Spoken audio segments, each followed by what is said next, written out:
જય શ્રી કૃષ્ણ. નમસ્કાર સર્વે ભક્તજનોને. આજે અધિક જેઠ વદ ચોથ છે અને પુરુષોત્તમ મહિનાનો 19મો દિવસ છે. આજની આપણી વાર્તાનું નામ છે ચાર ચકલીની કથા. તો ચાલો આપણે વાર્તા વાંચવાનું શરૂ કરીએ. પુરુષોત્તમ માસની શરૂઆત હતી. ભાવિક ધર્મપ્રેમી લોકો સવારે પ્રાતઃકાળે ઉઠી નદીએ સ્નાન કરવા ગયા હતા. સ્નાન વિધિ પતાવ્યા પછી કાંઠા ગોરમાનું પૂજન કરી બ્રાહ્મણોને દાન દક્ષિણા આપી કેટલીક બહેનો નજીકમાં આવેલા વડલાના ઝાડ નીચે વાતોએ વળગી. આજે તેમની વાતનો દોર પુરુષોત્તમ માસના વ્રત વિશેનો હતો. બહેનોમાંથી એક બહેન બોલ્યા, આ પુરુષોત્તમ માસમાં ઉપવાસનું ફળ મોટું છે.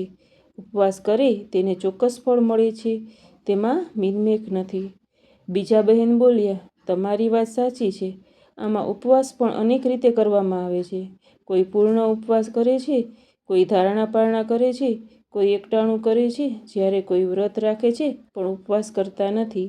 જેવો વ્રતનો પ્રકાર એવું ફળ વ્રત કરનારને મળે છે. ત્રીજા બહેન બોલ્યા, તમારી વાત સાચી છે. જે પૂર્ણ ઉપવાસ કરે છે તેને સૌથી વધુ પુણ્ય પ્રાપ્ત થાય છે, તે રાજરાણી બને છે. જે ધારણા પારણા કરે છે તે શ્રીમંતાઈનો વૈભવ ભોગવે છે. જે એકટાણા કરે છે તેને મધ્યમ સ્તરનું સુખ પ્રાપ્ત થાય છે. જે વ્રત દરમિયાન ઉપવાસ કરતી નથી અને જે આવે તે ખાધે રાખે છે તે કનિષ્ઠ ગણાય છે, તેને ભાગ્યમાં કશું નથી મળતું. ચોથા બેન બોલ્યા, આપણે પુરુષોત્તમ માસનું વ્રત કરીએ અને વ્રતના નિયમોને ન પાળીએ તે સારું નહીં. સારા નિયમોને પાળવા જ જોઈએ. તેમાં આપણું જ હિત સચવાય છે અને વ્રત કર્યું લેખે લાગે છે. વડલાના ઝાડ નીચે થતો બહેનોનો આ વાર્તાલાપ ઝાડ ઉપર બેઠેલ ચાર ચકલીઓ સાંભળી રહી હતી.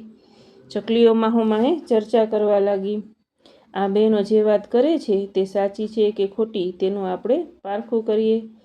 ચારમાંની મોટી ચકલીએ પૂર્ણ ઉપવાસ કરવાનું નક્કી કર્યું. બીજીએ ધારણા પારણા કરવાનું કહ્યું. ત્રીજીએ એકટાણું કરીશ તેમ કહ્યું.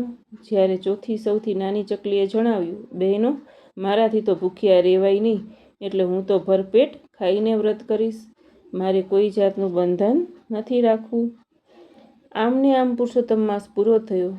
અચાનક કંઈ બનતા ચારે ચકલીઓ મૃત્યુ પામી. આ ચારે ચકલીઓએ ગામના નગરશેઠને ત્યાં એક પછી એક વારા ફરતી જન્મ લીધો. શેઠાણીને પહેલા ખોડાનો એક દીકરો હતો. એક દીકરો અને ચાર દીકરીઓ મળી શેઠ શેઠાણી 5 સંતાનના માતા પિતા થયા. દીકરાને 4 બહેનો મળી. લાડકોડમાં ઉછરતી ચારે છોકરીઓ મોટી થવા લાગી. ઉંમરલાયક થતાં શેઠ શેઠાણીએ તેમને પરણાવવાનું નક્કી કર્યું. સૌથી મોટી છોકરી રાજાના કુંવરને ગમી ગઈ, તેથી એ પરણીને મહેલમાં ગઈ. બીજી દીકરીના લગ્ન નગર શેઠના સમોવડિયા એવા એક શ્રીમંતના દીકરાને પરણાવી, તે 5 માળની હવેલીમાં ગઈ. ત્રીજી દીકરી એક સુખી ઘરમાં પરણાવી. સૌથી નાની દીકરીને નસીબ સંજોગે એક ગરીબના દીકરાને પરણાવી પડી. આ બધી ભાગ્યની વાત છે. ભાગ્યના ભેદને ભગવાન પણ જાણી શકતા નથી. ચારેય દીકરીઓ પરણીને સાસરે ગઈ.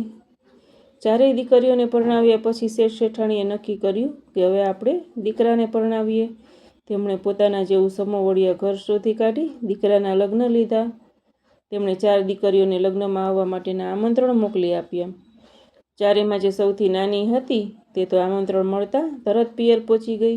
તેનાથી મોટી હતી તે 2 દિવસ અગાઉ પહોંચી ગઈ. જ્યારે સૌથી મોટી હતી તે લગ્નના આગલા દિવસે પિયર પહોંચી.